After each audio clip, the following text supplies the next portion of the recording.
ಈಗಾಗಲೇ ಉತ್ತರ ಕನ್ನಡ ಜಿಲ್ಲೆಯ ಕುಮಟಾ ತಾಲೂಕಿನಿಂದ ನಾನು ಈಗಾಗಲೇ ನಾವು ಜಿಬ್ಬಾಸ್ಕರ್ ಸರ್ಕಲ್ನಲ್ಲಿ ಏನಿದ್ದೀವಿ ಈಗ ಒಂದು ಬಿಸಿ ಊಟದ ಒಂದು ವೇತನ ಹೆಚ್ಚಿಸಬೇಕಲ್ಲ ನಿಮಗೆ. ಅಂಗನವಾಡಿ ಕಾರ್ಯಕರ್ತರು ಈಗಾಗಲೇ ಹೋರಾಟದ ಮುಖೇನ ಸರ್ಕಾರಕ್ಕೆ ಬಿಸಿ ಊಟ ಹಾಗೂ ಅಂಗನವಾಡಿ ಕಾರ್ಯಕರ್ತರು ಈಗಾಗಲೇ ಸರ್ಕಾರಕ್ಕೆ ಬಿಸಿ ಮುಟ್ಟಿಸುವಂಥ ಕೆಲಸವನ್ನು ಈಗಾಗಲೇ ಮಾಡ್ತಾ ಇದ್ದಾರೆ. ಅವರ ಬೇಡಿಕೆ ಏನಂತ ಕೇಳುವ ವಾತಾವರಣ ಬನ್ನಿ. ಅವರ ಬೇಡಿಕೆ ಏನಿದೆ? ನಮಸ್ತೆ ಸರ್, ನನ್ನ ಹೆಸರು ಸವಿತಾ ತನ್ಮಡಿಗೆ ಅಂತ ಹೇಳಿ CITUವಿನ ತಾಲೂಕಾ ಅಧ್ಯಕ್ಷೆ ಮತ್ತು ಅಂಗನವಾಡಿ ನೌಕರ ಸಂಘದ ತಾಲೂಕಾ ಅಧ್ಯಕ್ಷರಾಗಿ ನಾನು ಮಾತಾಡ್ತಾ ಇದ್ದೀನಿ. ಈ ಸಂದರ್ಭದಲ್ಲಿ ಸರ್, ನಾವು ಸುಮಾರು ನಮ್ಮ ಅಂಗನವಾಡಿ ಯೋಜನೆ ಪ್ರಾರಂಭ ಆಗಿ 50 ವರ್ಷ ಆದರೂ ಕೂಡ ನಮಗಿನ್ನೂ ಒಂದು ಕನಿಷ್ಠ ವೇತನ ಇಲ್ಲ, ಕನಿಷ್ಠ ಕೂಲಿ ಜಾರಿ ಮಾಡಲಿಲ್ಲ. ಒಂದು ಸ್ಕೀಮ್ ನೌಕರರಾಗಿ ಏನು ಬಿಸಿ ಊಟ ಮತ್ತು ಅಂಗನವಾಡಿ ಆಶಾದವರನ್ನು ಈಗಾಗಲೇ ಕೇಂದ್ರ ಸರ್ಕಾರ ಗುರುತು ಮಾಡಿ ಯೋಜನೆ ತಂದಿದೆ. ಆದರೂ ಕೂಡ ನಮ್ಮನ್ನು ಸ್ಕೀಮ್ ನೌಕರರಾಗಿ ಒಂದು ಕಾಯಮನ್ನು ಮಾಡಲಿಲ್ಲ ಮತ್ತು ಕನಿಷ್ಠ ಕೂಲಿ ನಿಗದಿ ಮಾಡಲಿಲ್ಲ.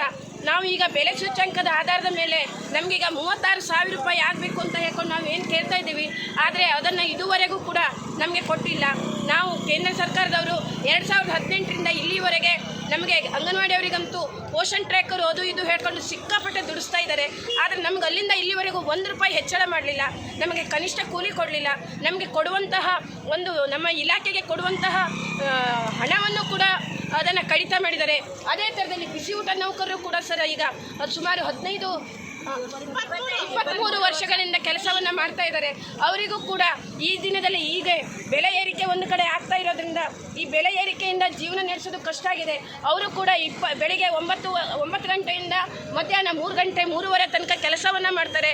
ಆದರೆ ಅವರಿಗೆ ಕೊಡುವಂಥ ಸಂಬಳ ಕೇಳಿದರೆ ನಮಗೆ ಒಂಥರ ಬೇಜಾರಾಗ್ತದೆ. ಯಾಕೆಂದರೆ ಅಷ್ಟು ಒಂದು ಈಗಿನ ದಿನಮಾನಕ್ಕೆ ತಕ್ಕಂತನಾದರೂ ಒಂದು ಕೂಲಿಯನ್ನು ನಾವು ಕೇಳ್ತಾ ಇದ್ದೀವಿ. ದಯವಿಟ್ಟು ಸರ್ಕಾರದವರು ಇದನ್ನು ಸರಿಯಾಗಿ ಪರಿಗಣಿಸದೇ ಇದ್ದರೆ ನಾವು ಮುಂದಿನ ದಿನದಲ್ಲಿ ಇನ್ನು ಉಗ್ರವಾದ ಹೋರಾಟವನ್ನು ಮಾಡಬೇಕಾಗ್ತದೆ ಅಂತ ಸರ್ಕಾರಕ್ಕೆ ಈ ಹೋರಾಟದ ಮುಖಾಂತರ ಎಚ್ಚರಿಸ್ತಾ ಇದ್ದೀವಿ. ಈಗ ಸರ್ಕಾರಕ್ಕೆ ನೀವು ಮನವಿ ಕೊಡುವಂಥ ಕೆಲಸವನ್ನು ಈಗ ಮಾಡ್ತಿದ್ದೀರಾ ಹೇಗೆ ಸರ್? ಈಗಾಗಲೇ ಮನವಿಯನ್ನು ನಾವು ಸಾಕಷ್ಟು ಸಲ ಕೊಟ್ಟಿದ್ದೀವಿ. ಇವತ್ತು ಕೇಂದ್ರ ಸರ್ಕಾರದವರಿಗೂ ಕೂಡ ನಾವು ಇವತ್ತು ಹೋರಾಟ ಮಾಡ್ತೀವಿ ಅಂತ ಕೂಡ ಹೇಳಿದ್ದೀವಿ. ಇಡೀ ದೇಶಾದ್ಯಂತ ನಡೀತಾ ಇದೆ. ಅಂಗನವಾಡಿ ಬಿಸಿ ಊಟ ಆಶಾದವರನ್ನು ಸೇರಿಸ್ಕೊಂಡು ಎಲ್ಲ ಕಡೆನೂ ನಡೀತಾ ಇದೆ. ನಮ್ಮಲ್ಲೂ ಕೂಡ ಮಾಡ್ತಾ ಇದ್ದೀವಿ.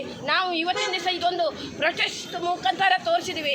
ಆದರೆ ಈ ಹೋರಾಟ ನಾವು ಸದಾಕಾಲ ಮುಂದುವರಿಸ್ತೇವೆ, ನಮ್ಮ ಬೇಡಿಕೆಯನ್ನು ಈಡೇರಿಸಿಕೊಳ್ಳುತ್ತೇವೆ. ನೀವು ರ್ಯಾಲಿ ಮುಖಾಂತರ ಆಗಿರ್ಬೋದು ಆಕ್ರೋಶವನ್ನು ಸರ್ಕಾರಕ್ಕೆ ಯಾವ ರೀತಿ ತೋರಿಸ್ತಾ ಇದ್ದೀರಿ? ಯಾಕಂತ ಕೇಳಿದ್ರೆ ಇಷ್ಟೇ ಇದು ಮಾಡ್ತೀರಾ, ರ್ಯಾಲಿಯನ್ನು ಮಾಡುವಂಥದ್ದು ಏನಾದರೂ ಪ್ಲಾನ್ ಅನ್ನು ಮಾಡಿದ್ದೀರಾ? ಸರ್, ನಾವು ಇವತ್ತಿನ ದಿವಸ ಅಲ್ಲ, ಈ ಹಿಂದೂ ಕೂಡ ಮಾನವ ಸರಪಳಿ ಮಾಡಿ ತೋರಿಸಿದ್ದೀವಿ.